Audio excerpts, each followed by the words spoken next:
File permissions.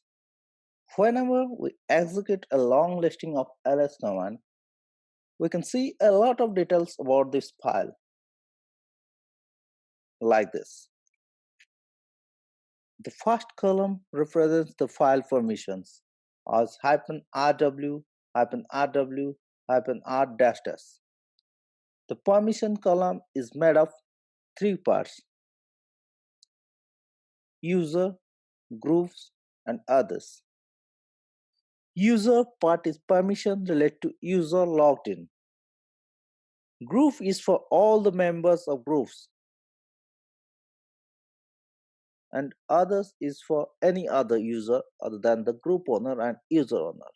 Each part is made up of three permissions: read, write, and execute. So if you look permission of example file, it has read and write access for the user, read and write access for the group, and only read access for the others. This table illustrates what are the different types of permissions of files and directories. Read. For file, it can read a file, and for directory, it can see the contents of a directory. Write. If a user has write permission to a file, it can write and overwrite the file, but not read. Only the person written will be readable. In case of directory, you can create a file or directory in a directory. Execute. The user with execute permission to a file that can execute a file. For directory, it can access the directory. Numeric file permissions. File permissions can also be expressed in numeric formats. Usually, octal number system is used to express file systems. This table illustrates what are the numerals used for different permissions. For 0, if there is no permission, it is represented as 0. For execute only, we give 1 as a numeral. For write only, it will be 2, and for read only, it will be 4. So let's see how these numeric permissions can be represented for a file or directory. If 0 is given as a permission, then there will be no permission to the file. If 1 is given, then it's execute only file. If 2 is the permission, it will be write only. If we sum of 2 with 1, that will be 3, then the file has write and execute permission. If we give 4, then it will be read only permission. If we give 5, then it will be read plus execute permissions. If we give read and write, then the numeral would be 4 plus 2, it will be 6 permission. And finally, if given 7, the file will have all the permissions like read, write, and execute, which is the sum of 1, 2, and 4. In the next lecture, we'll see file permissions in symbolic format. Symbolic format is another format of denoting Unix file permissions. In symbolic format, we have special notations for users, group, and others, as well as to denote read, write, and execute permissions.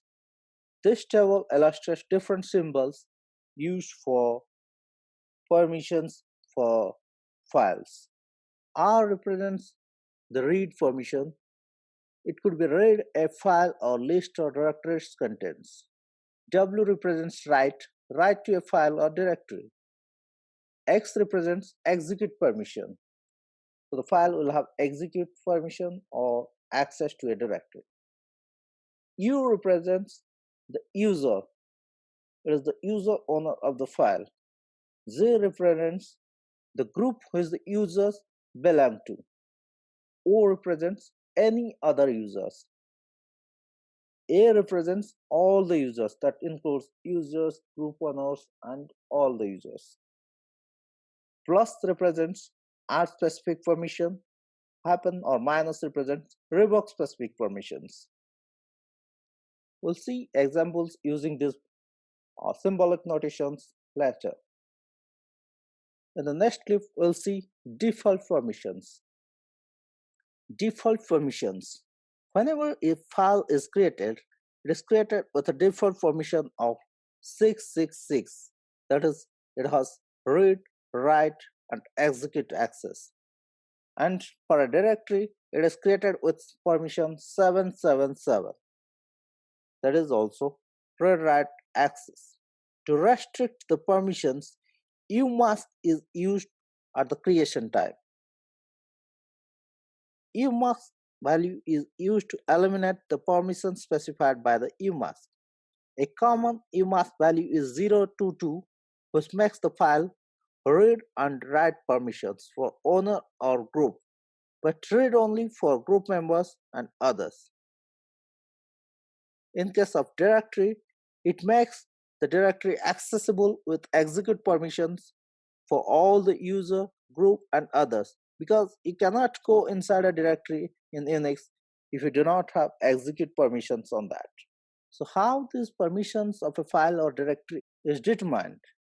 Let's say for a file the default permission is 666 and umask for the user is 022. So the final permission of the file would be 666 minus 022.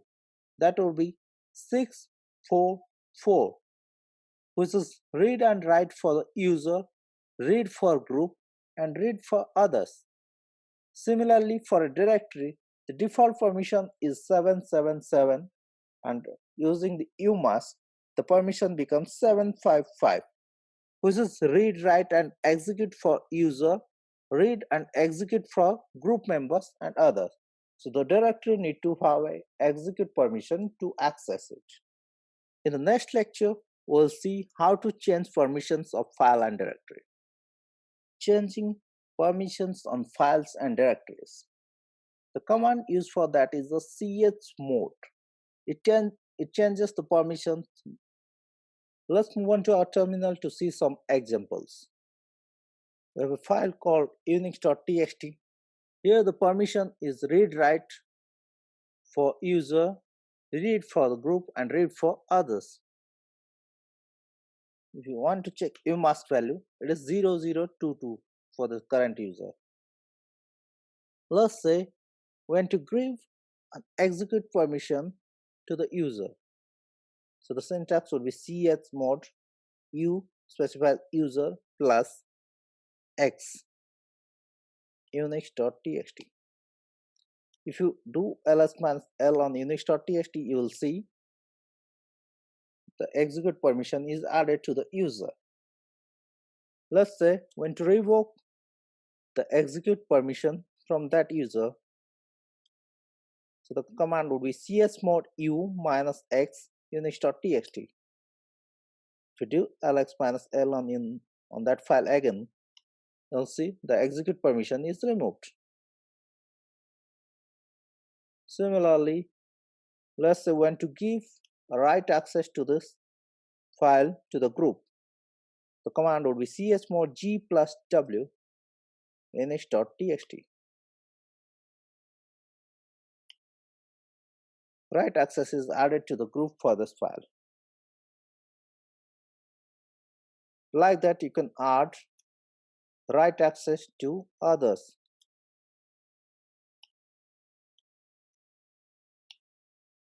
So the write access is added to others.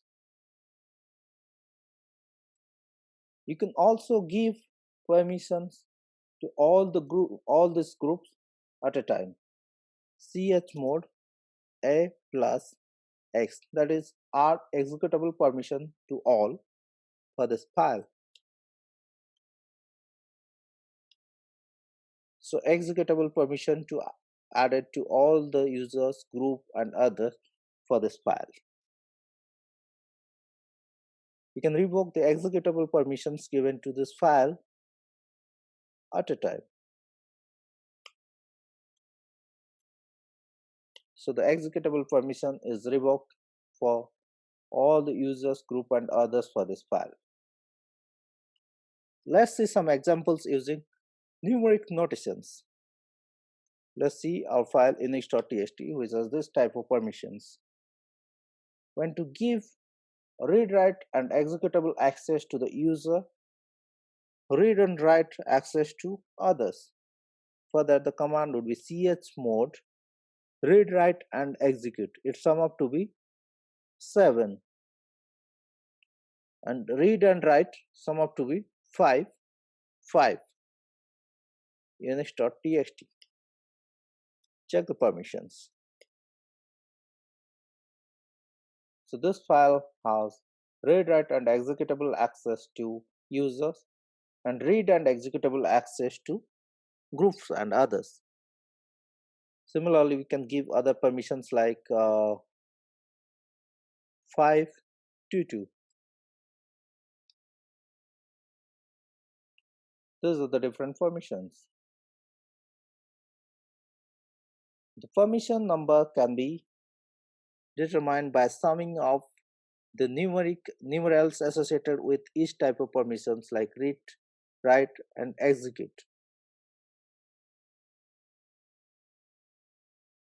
So these three fields are three different entities for different groups like users.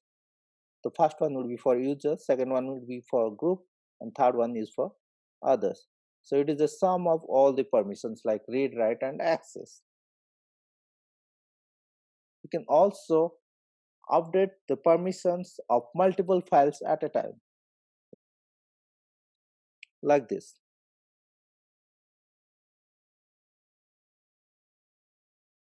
Changing ownership. To change the ownership of a file, you can use the command change owner, chown. It changes the file ownership, file owner, and group owner. You need to be root or have administrative privilege to execute this command. Similarly, chgrp is used to change the group ownership. Again, you need to be administrator of the system to execute this command. Touch unix.txt.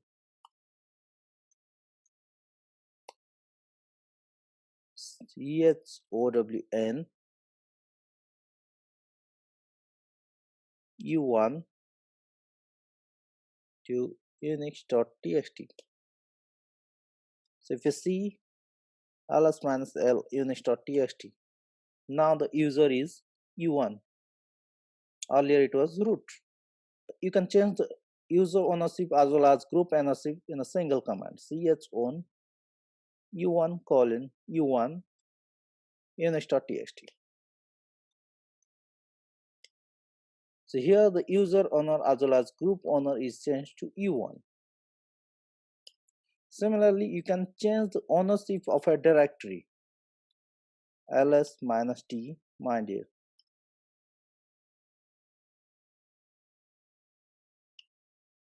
So the current owner of this file is root, of this directory is root.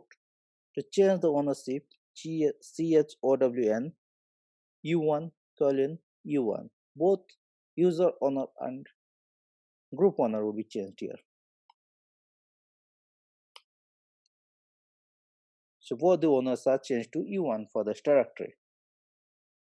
Let's change the group owners using chgroup command. chgrp z1 unix.txt g2 ls-l unix.txt. Now the group owner is changed to g2